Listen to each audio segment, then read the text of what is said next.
everyone, and my name is Eula, and today we're gonna read Ivy and Ben's story starting at. And this is the Ivy and Ben What's the Big Idea book. Yesterday I can't read all of the story, so let's read this book for again now on. Now, no mold, nobody perks chapter, and they are narrating it the next chapter, okay?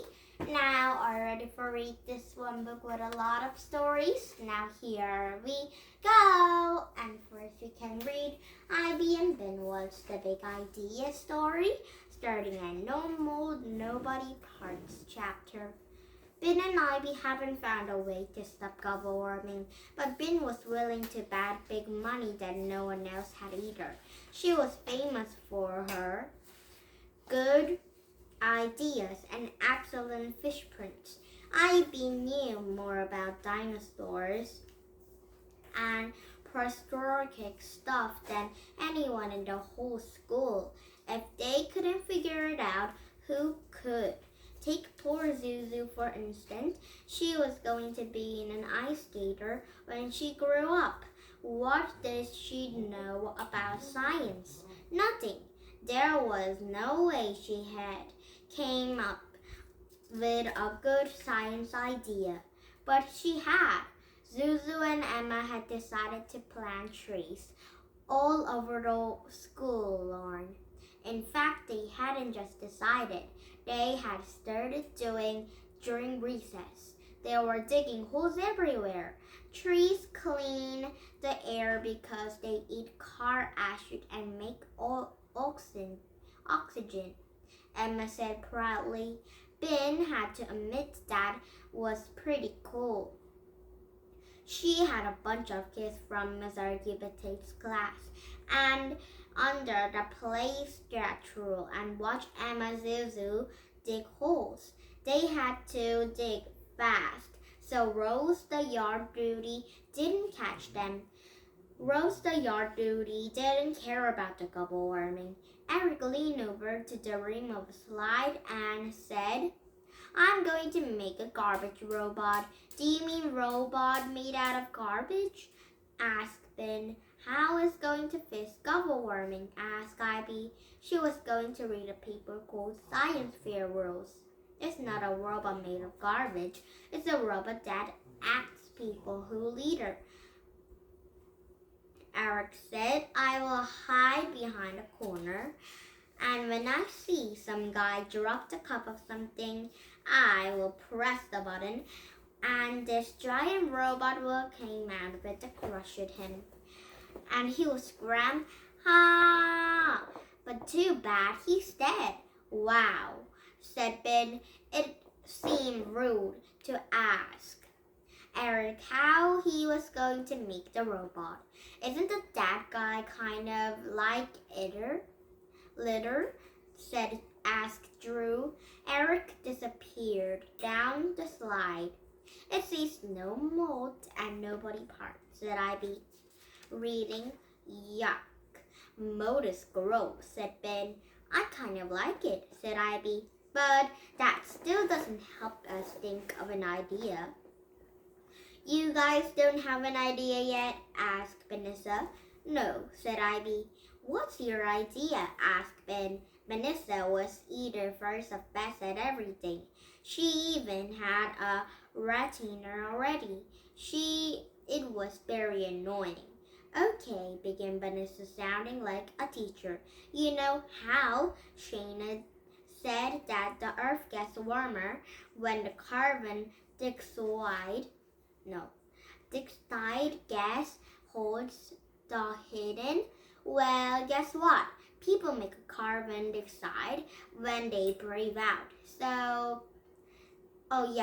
carbon dioxide.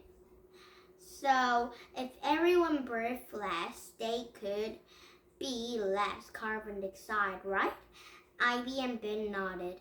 My idea is going to make all my brothers and sisters hold their breath for 15 minutes a day. I've got 3 sisters and 2 brothers. That's a lot of carbon dioxide. carbon dioxide. And she looked at Ivy and Ben. Good, huh? No one can hold their breath for 15 minutes, said Ivy. Not at once, said Ben. Is that a minute at a time, 15 times in a whole day? I bet Win the confident Kate. Ben bet so too, but she didn't say it. She said, there remains to be seen, in a mysterious voice. But after Vanessa left, she turned to Ivy. If she don't think of something soon, we're toast. School was over, and Ivy and Ben still didn't have an idea that would stop global warming. They didn't talk too much as they walked home. They were thinking. As they turned into the corner of the pancake court, Ivy and Ben saw Ben's neighborhood Miss Terrance walking her dog, Dusty. Dusty looked like she was pink, but she hasn't. She was her skin showing through her hair. She and Miss Terrance were both old. Whenever they went for a walk, it was a very slow walk. Slow down, whispered Ben. If we catch up to her, she'll get mad at me. But you're not doing anything wrong, whispered Ivy. I know, but she'll get mad anyhow. Miss Terrance was strange that way. You would think she'd get tired of getting mad at Ben, but she never did. Slowly, Miss Terrance and Dusty traveled along the pancake court, even though she was slower than the slug. Miss Terrance acted like she was in a big hurry.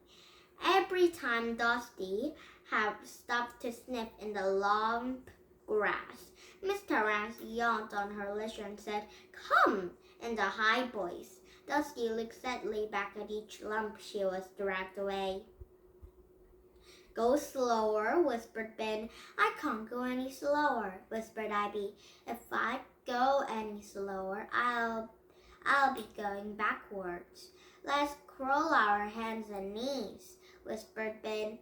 If will pretend we're ants. They drop onto their hands and knees and crab after Miss Terrance, being very slow ants. And little pebbles stick dug into the Bean's knees. But it was still better than being yelled by Miss Terrance. Poor Dusty, mumbled Ivy. This is all she sees. Rocks and dirt and Miss Terrance behind. I'd rather look those rocks and Miss Terrance back, said Ben, whispering. Up ahead, Dusty turned around and saw them. Rock, she said wonderingly, and tried to stop, but Miss Terrance wouldn't let her. She dragged her lash and said, "Come!" She snapped. Dusty's legs quivered, trying to stay one place. Rock, she choked. Miss Terrance turned around and gave a really hard yank and saw Ivy and Ben crying up sidewalk. Is that you, Burns? She squinting at Ben. Ben tried to crawl up into some bushes. I know it's you. Get up. Stop teasing my dog, or I'll call your mother. Get up. Ben and Ivy stood up. Ivy bravely said, and we weren't teasing your dog, Miss Terrance. Who are you, little girl? Yelled Miss Terrance. Leave my poor Dusty alone. Rob, said Dusty, sniffing hopefully towards Ivy and Ben. Come on, Dusty, said Miss Terrance, giving a giant yank of a leash. Miss Terrance was old, but she was strong. Dusty went flying through the air. Poor Dusty, said Ivy, watching them totter home. Yeah, said Ben. She has a terrible life, but there is nothing she can do about it. If I were her, I'd run away, said Ivy. but she can't. Mr. Ant is bigger than she is. Mr. Ant can stick that leash on her and pull around. It's not fair, said Ivy. People always win. Yeah, said Bernadette, watching Mr. Ant hold Dusty up her front steps. But you know what? Maybe we can make it fair. Now the next chapter called Ding, Survival of the Fittest chapter. But maybe tomorrow will begin the new book and the new stories, really. Now let's see that new book and the new stories for tomorrow. You'll be very excited. Now please thumbs up. Please thumbs up my YouTube and have a nice day. Bye bye everybody.